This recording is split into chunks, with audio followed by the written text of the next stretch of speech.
Hello mga idol. Dito tayo ngayon sa bundok.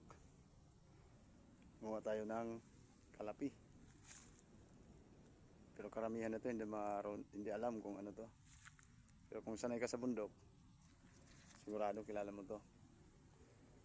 Tamis to.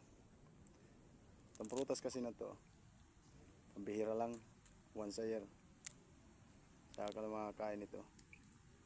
Matamis, oh. Ito yung laman niya, oh. Yan, oh. Sarap. Tamis. Oh, dami, oh. Sarap to mga idol.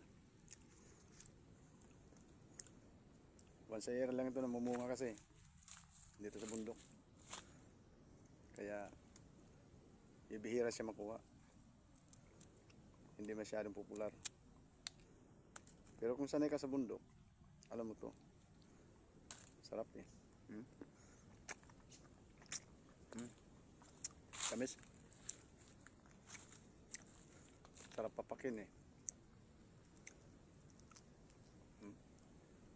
Pa, yan.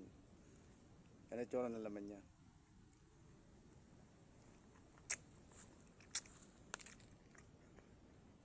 Tamis. Tamis siya. Dami nito. Ito lang nakuha ko. Ito yung isa, oh. Yan, oh. Kaya lang, maliit yan, maliit. Naputol kasi ito eh.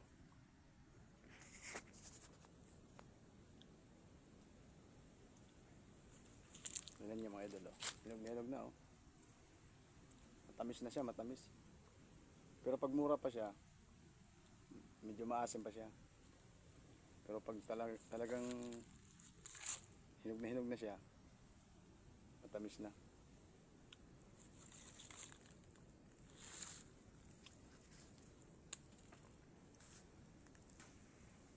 Alright mga idol.